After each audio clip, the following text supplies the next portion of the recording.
अस्सलाम वालेकुम स्टूडेंट्स। आज का हमारा टॉपिक है इंडक्टिव इफ़ेक्ट। ठीक है, उसको देखने से पहले हम यहाँ पे देखेंगे कि इलेक्ट्रॉन डिस्प्लेसमेंट इफ़ेक्ट इन कोवलेंट बॉन्ड। ठीक है, कोवलेंट बॉन्ड जो होता है उसमें इलेक्ट्रॉन की डिस्प्लेसमेंट होती है, वो तीन तरह की होती है। एक इंडक्टिव इफ़ेक्ट होता है, एक रेजोनेंस इफ़ेक्ट होता है और एक इलेक्ट्रोमैग्नेटिक इफ़ेक्ट होता है। इनमें से जो इंडक्टिव इफ़ेक्ट और रेजोनेंस इफ़ेक्ट है ये परमानेंट इफ़ेक्ट होते हैं, और इलेक्ट्रोमैग्नेटिक इफ़ेक्ट जो होता है वो टेम्परेरी इफ़ेक्ट होता है। ठीक है, तो मतलब ये कुछ देर के लिए ही होता है और वो किसी न किसी स्पीशी की वजह से होता है। उसको कोई आउटर फोर्स मिलती है जिसकी वजह से इलेक्ट्रॉन डिस्प्लेस हो जाते हैं अपनी पोजीशन से। बाकी जो हैं इंडक्टिव इफ़ेक्ट और रेजोनेंस इफ़ेक्ट, जो परमानेंट इलेक्ट्रॉन डिस्प्लेसमेंट इफ़ेक्ट होते हैं, इसमें से हम सबसे पहले जो है इंडक्टिव इफ़ेक्ट को स्टडी करेंगे। तो जो इंडक्टिव इफ़ेक्ट होता है वो हमारे पास तब होता है उन कोवलेंट बॉन्ड में होता है जहाँ पे दो डिफरेंट टाइप के एटम अटैच हो। जैसे HCl की बात करें तो उसमें हाइड्रोजन और Cl होता है। उसमें से Cl जो है वो मोर इलेक्ट्रोनेगेटिव एटम होता है। उसकी इलेक्ट्रोनेगेटिविटी ज़्यादा होने की वजह से वो बॉन्डेड इलेक्ट्रॉन पेयर्स को अपनी तरफ विड्रा कर लेता है। तो हम कहते हैं कि यहाँ पर इलेक्ट्रोनेगेटिविटी का जो डिफरेंस था उसकी वजह से इलेक्ट्रॉन स्लाइटली डिस्प्लेस हो गए हैं टुवर्ड मोर इलेक्ट्रोनेगेटिव एटम। ठीक है, तो अगर यहाँ पे हम देखें तो कोई कुछ इलेक्ट्रोनेगेटिविटी की वैल्यूज़ दी हुई हैं, जहाँ पे हाइड्रोजन की कार्बन, नाइट्रोजन, ऑक्सीजन और फ्लोरीन। इनकी हाइड्रोजन की देखें 2.1 सबसे कम है, और जैसे जैसे हम हाइड्रोजन से फ्लोरीन की तरफ जा रहे हैं इसकी इलेक्ट्रोनेगेटिविटी बढ़ रही है। इसी तरह से फ्लोरीन की सबसे ज़्यादा है, क्लोरीन की उससे कम, ब्रोमीन की उससे कम और आयोडीन की सबसे कम होती है। ठीक है, तो ये हमारे पास इलेक्ट्रोनेगेटिविटी वैल्यूज़ दे दी गई हैं। इनके इफ़ेक्ट की वजह से इन जब ये कभी किसी दूसरे एटम के साथ अटैच होंगे तो तब हमारे पास क्या होगा, इलेक्ट्रोनेगेटिविटी का डिफरेंस पैदा होगा, वहाँ पे पोलराइजेशन क्रिएट होगी। उसी को हम कहेंगे, जो परमानेंट पोलराइज इफ़ेक्ट होगा उसको इंडक्टिव इफ़ेक्ट बोलेंगे।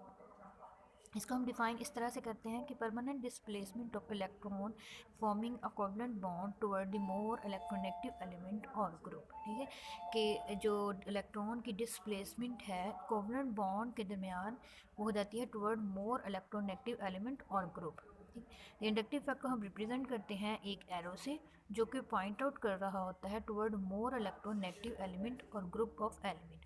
जैसे यहाँ पे एक हमारे पास मालिक्यूल दिया हुआ, ये ब्यूटाइल क्लोराइड है। इसमें CH3 CH2 CH2 CH2 और एट दी एंड Cl है। Cl यहाँ पे इलेक्ट्रोनेगेटिव एटम है, ये विड्रा करेगा इलेक्ट्रॉन को अपनी तरफ। तो यहाँ पे क्या पोलराइज बॉन्ड हो, ये बॉन्ड जो है वो पोलराइज हो जाएगा, पोलराइजेशन क्रिएट हो जाएगी, दो पोल क्रिएट हो जाएंगे। Cl ने जब विड्रा किया इलेक्ट्रॉन को अपनी तरफ, उस पर पार्शियल नेगेटिव चार्ज और कार्बन के ऊपर पार्शियल पॉजिटिव चार्ज होगा। ये जो पार्शियल पॉजिटिव चार्ज है ये नेक्स्ट जो बॉन्ड है उसके इलेक्ट्रॉन को अपनी तरफ विड्रा करेगा। ठीक है, तो ये पोलैरिटी इस कार्बन से नेक्स्ट सेकेंड कार्बन में शिफ्ट हो जाएगी।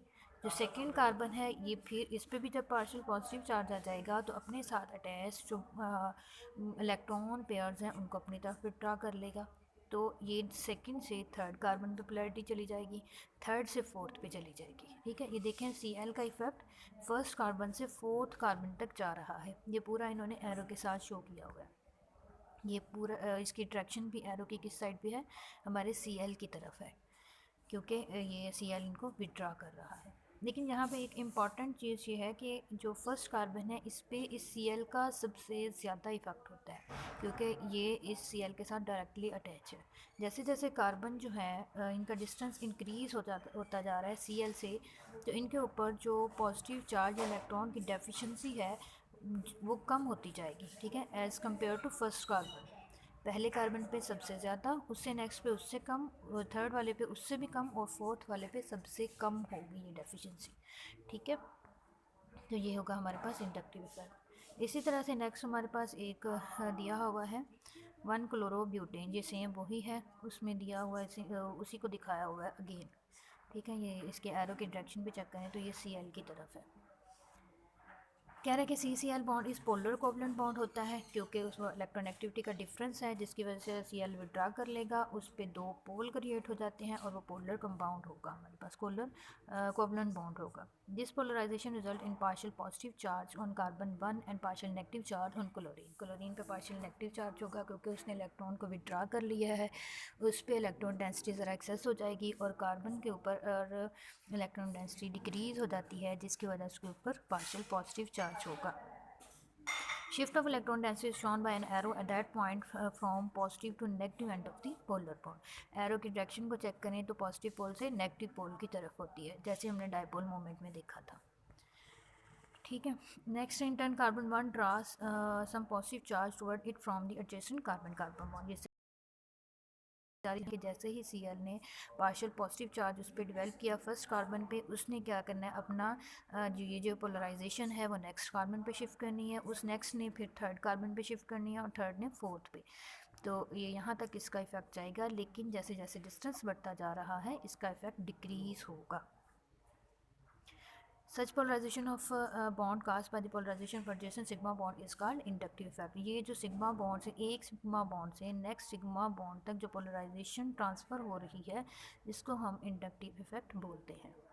This effect is passed on to the subsequent bond also, but the effect decreases rapidly as the number of intervening bond increases।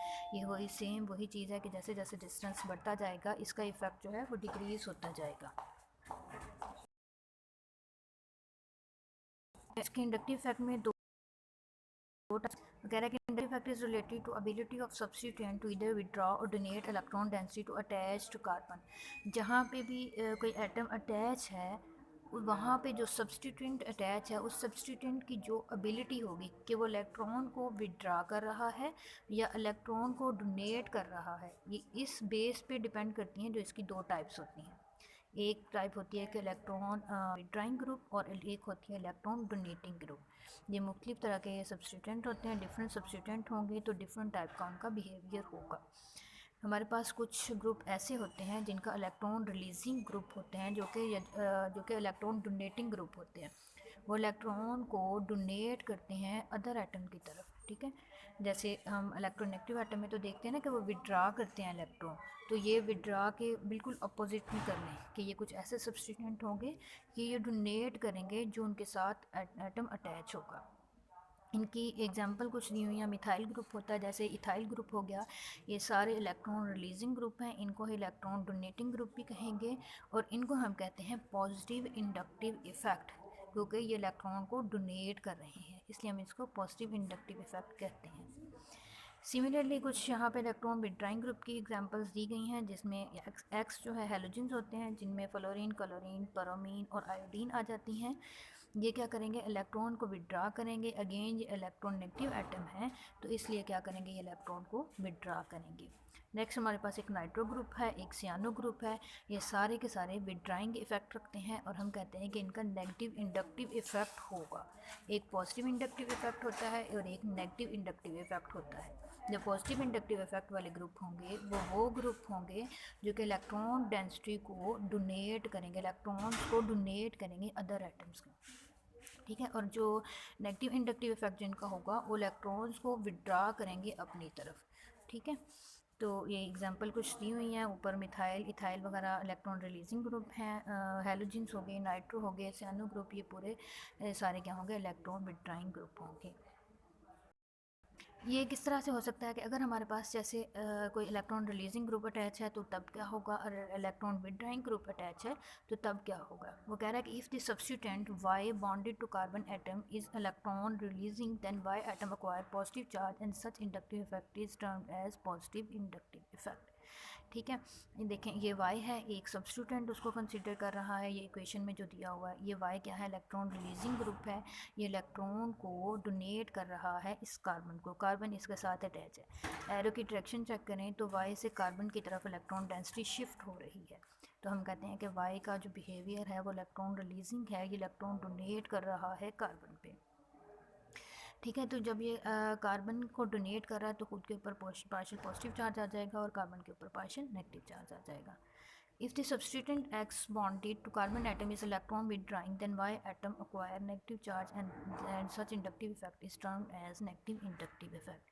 यहाँ पे देखें X हमारे पास इलेक्ट्रॉन विड्राइंग ग्रुप है, ये कार्बन के साथ अटैच है, ये क्या करता है कार्बन के इलेक्ट्रॉन भी अपनी तरफ खींच लेता है, अपनी तरफ विड्रा कर लेता है, जिसकी वजह से इसके ऊपर इलेक्ट्रॉन डेंसिटी इंक्रीज हो जाती है, इसके ऊपर पार्शियल नेगेटिव चार्ज आ जाएगा और कार्बन के ऊपर पार्शियल पॉजिटिव चार्ज होगा। कुछ यहाँ पे पॉजिटिव और नेगेटिव इंडक्टिव जो इफ़ेक्ट है वो इनकी एग्जांपल्स दी हुई हैं, उनकी डायरेक्शन भी दिखाई गई है।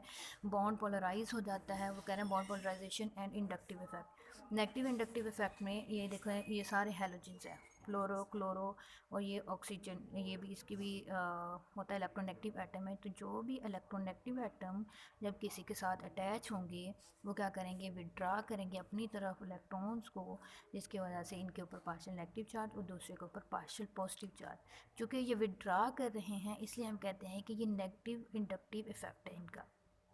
दूसरी साइड पे देखें तो CH बॉन्ड है पहले, फिर कार्बन का मिथाइल के साथ है, और कार्बन का टर्शरी जो एक कार्बन है उसके साथ 3 मिथाइल ग्रुप है।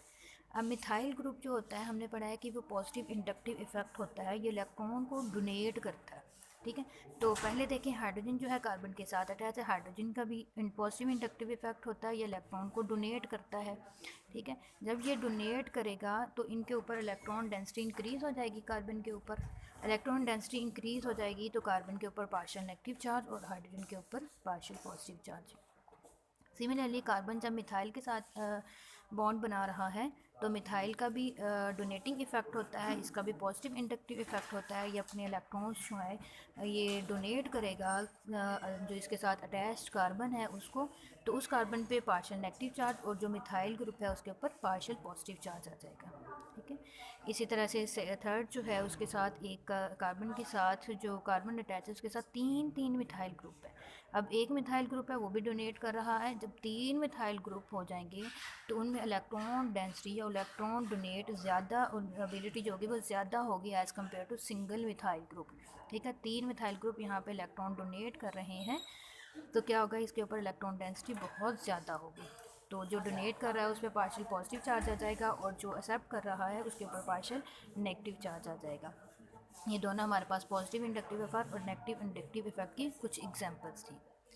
ठीक है, नेक्स्ट हमारे पास ये होता है कि इंडक्टिव इफेक्ट होता है वो शॉर्ट रेंज इसकी नेचर होती है इंडक्टिव इफेक्ट की। इसको हम कंपैरिजन में पढ़ेंगे मीज़ोमेरिक इफेक्ट के। एक मीज़ोमेरिक जो होता है वो थोड़ा सा लॉन्ग रेंज होता है, वो जब हम पढ़ेंगे तब इसमें डिस्कस करेंगे। इसकी इंडक्टिव इफेक्ट की कुछ एप्लीकेशंस होती हैं, उसमें से जो सबसे इम्पॉर्टेंट एप्लीकेशन है वो कार्बोकेटाइन स्टेबिलिटी है। ठीक है, कार्बोकेटाइन हमें पता है कि कोई भी कार्बन हो और उसके ऊपर पॉजिटिव चार्ज हो तो उसको हम कार्बोकेटाइन बोलते हैं। ठीक है, अब कार्बोकेटाइन कब स्टेबल होगा, उस कार्बन के ऊपर पॉजिटिव चार्ज है वो हाईली अनस्टेबल है, मतलब उसके पास इलेक्ट्रॉन्स की डेफिशिएंसी है। तो जब कोई ऐसा सब्स्टिट्यूएंट अटैच हो जाए जो कि अपने इलेक्ट्रॉन उस कार्बन को डोनेट करे तो क्या हो जाएगा, वो कार्बोकेटाइन स्टेबलाइज हो जाएगा। अब इसकी स्टेबिलिटी हमने चेक करनी है। सबसे पहले यहाँ पे ये एक जो है पिक्चर जो है शो की गई है, इसमें आप देखें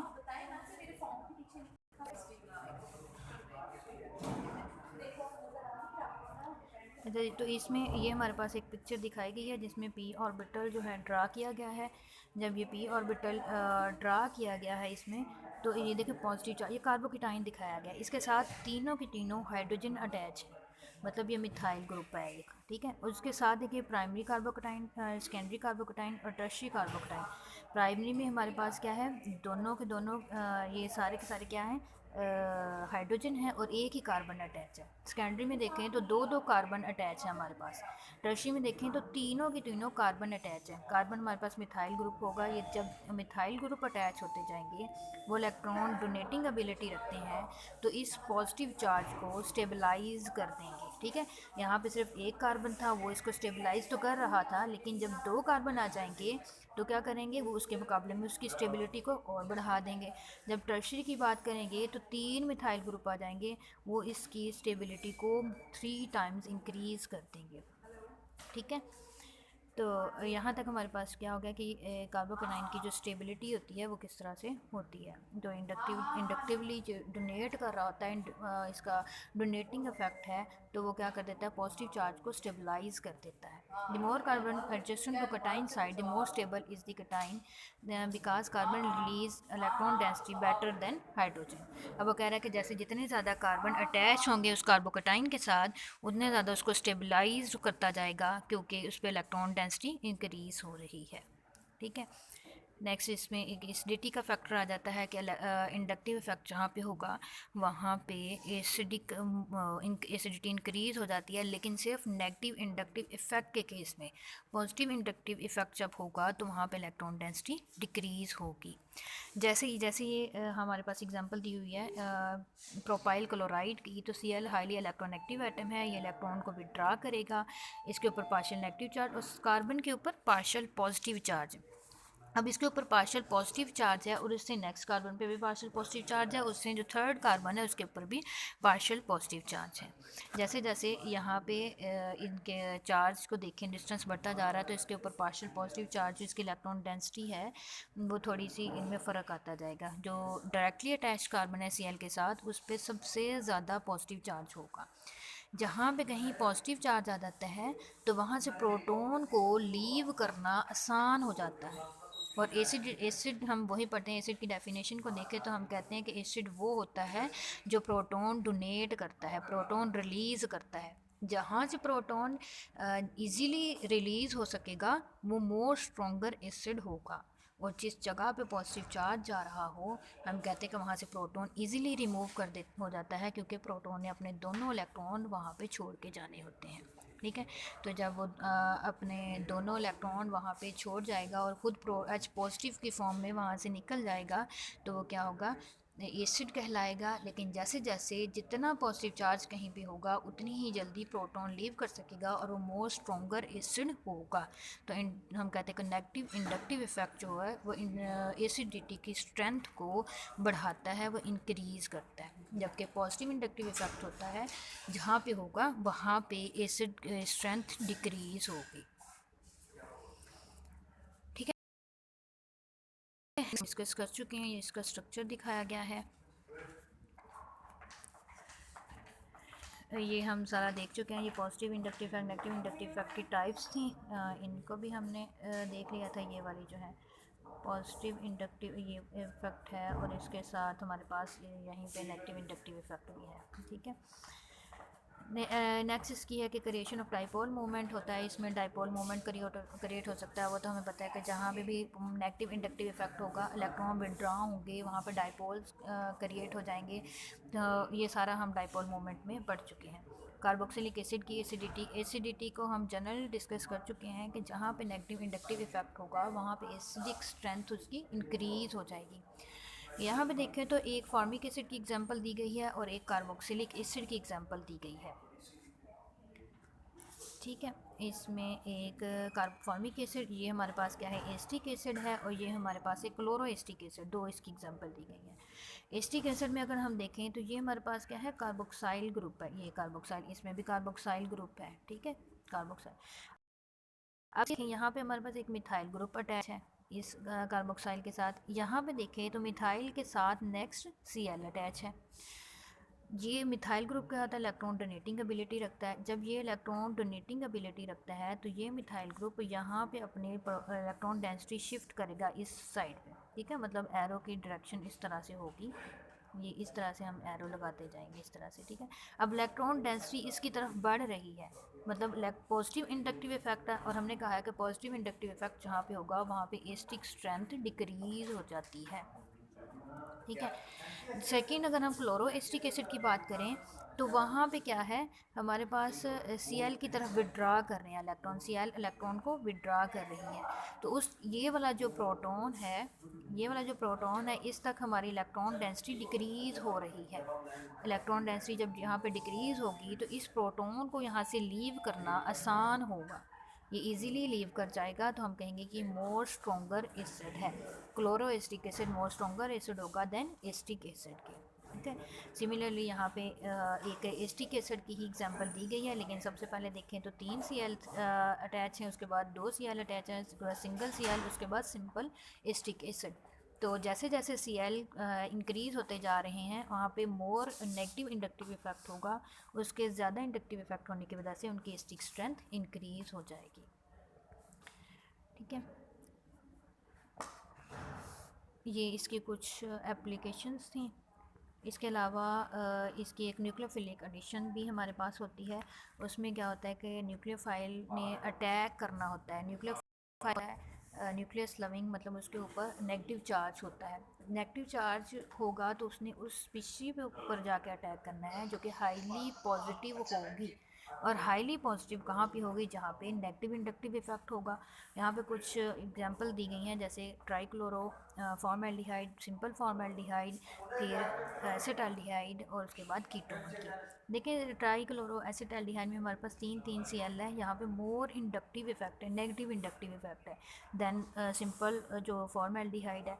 अब एसिटाल्डिहाइड में आ जाए तो यहाँ पे मिथाइल ग्रुप है जो कि इलेक्ट्रॉन डोनेटिंग एबिलिटी रखता है, तो इसकी एसिडिटी यहाँ पे इसकी क्या होगी? इलेक्ट्रॉन डेंसिटी इंक्रीज़ कर देगा।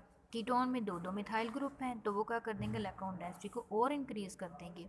मतलब इन सब में हम देखें तो जो ट्राई क्लोरो एल्डिहाइड है उसमें इलेक्ट्रॉन डेंसिटी सबसे कम होगी, वो मोर पॉजिटिव होगा। जब मोर पॉजिटिव होगा तो न्यूक्लियोफाइल वहाँ पे इजीली अटैक कर सकेगा। तो इनमें अगर हम ऑर्डर चेक करें तो ट्राइक्लोरो एल्डिहाइड जो है, एसिड एल्डिहाइड सबसे ज़्यादा डेफिशिएंट है, इसके ऊपर न्यूक्लियोफाइल का अटैक जल्दी हो जाएगा। उसके बाद फॉर्म एल्डिहाइड पे, उसके बाद एसिड एल्डिहाइड पे और एंड पे कीटोन पे आके अटैक होगा। नेक्स्ट में फ्लोरो ब्रोमो आइडोएस्टिक एसिड का कंपेयर किया गया है। हम देखते हैं कि फ्लोरो ग्रुप की सबसे ज़्यादा इलेक्ट्रोनेगेटिव इफेक्ट होता है इसका, इसलिए यहाँ पे इंडक्टिव इफेक्ट भी मोर होगा और ये मोर स्ट्रॉन्गर एसिड होगा। ठीक है, बाकी ये सारी आप लोग देख लीजिएगा। Basic amine strength of amine की देखें तो बेस की स्ट्रेंथ तब इंक्रीज़ होगी जहाँ पे हमारे पास पॉजिटिव इंडक्टिव इफ़ेक्ट होगा। जितना ज़्यादा उस पर इलेक्ट्रॉन की अवेलेबिलिटी होगी उतना ही उस बेस के लिए प्रोटॉन को एक्सेप्ट करना आसान होगा। जहाँ भी हमारे पास इलेक्ट्रॉन डोनेटिंग एबिलिटी होगी किसी भी ग्रुप की, वो किसी एटम के साथ अटैच हो जाए, जैसे अमीन के साथ अटैच हो जाए कोई इलेक्ट्रॉन डोनेटिंग ग्रुप, या ऐसा कोई ग्रुप जिसका पॉजिटिव इंडक्टिव इफेक्ट है, डोनेटिंग एबिलिटी है, तो वो उस नाइट्रोजन के ऊपर क्या करेगा? इलेक्ट्रॉन डेंसिटी को इंक्रीज़ कर देगा। इलेक्ट्रॉन डेंसिटी जब इंक्रीज़ हो जाएगी तो उस बेस को प्रोटॉन को एक्सेप्ट करना ईजी हो जाएगा और हम कहते हैं कि उसकी बेसिक स्ट्रेंथ इंक्रीज़ हो गई है। ठीक है, लास्ट हमारा रिलेटिव स्टेबिलिटी ऑफ कार्बोकटाइन है, वो हम ऑलरेडी डिस्कस कर चुके हैं। यहाँ तक हमारा इंडक्टिव इफेक्ट, इसको आप लोग देख लीजिएगा। नेक्स्ट क्लास में हम मेसोमेरिक इफेक्ट डिस्कस करेंगे। थैंक यू, अल्लाह हाफिज़।